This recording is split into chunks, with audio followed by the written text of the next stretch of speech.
председателе, почитувани колеги, почитувана јавност.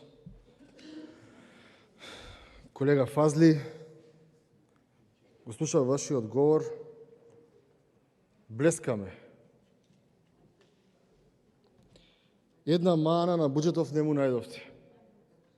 Еден предлог не дадовте, едноставно констатиравте дека се е во ред.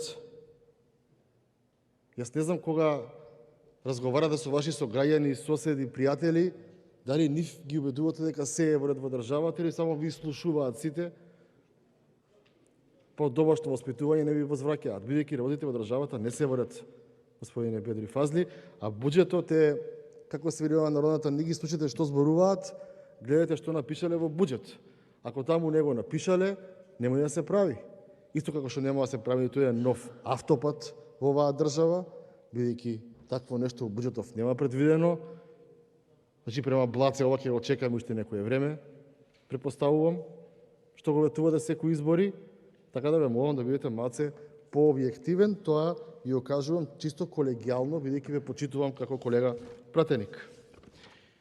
Она кое што очекував да го кажете, бидејќи вие имавте читање на буџетот, а верувајте знаеме сте да читаме, ова кое што требаше вие да го кажете, дадете политичка оценка на неколку факти. Ве молам да ми одговорите зашто во време на кризи, 3 вчера кризи во ова собрание прогласивме, вице-премиерот, прв поред, Артан Груби, зголемува буџет за администрација од 39 милиони на 53 милиони. Зашто? Дали за тоа реагирате? Или ќе реагирате кон него?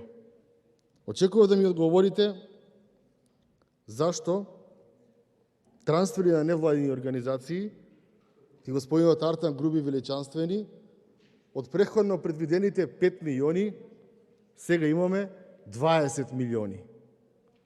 Дали во држава во која што во еден ден, како влада овдека ни предлагате да усвоиме и да изгласаме 3 кризни состојби, ова и е потребно? Кажете ми, почитуван колега Бедри Фазли, зашто во Министерство за економија прво имало лани 367 милиони за плати, па малку дигнал на ребаланс 389 речиси, сега одимина 426 и 806. Дали се ова реформите кои што ја требаат на државата?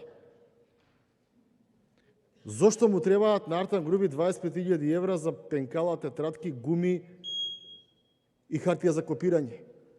Тие работи очекував дека ќе ги кажете, ќе ги нагласите, бидејќи граѓаните, како што кажа, во 3 кризни состојби во еден ден, ова мегаломанско трошење не го заслужуваат. Благодарам.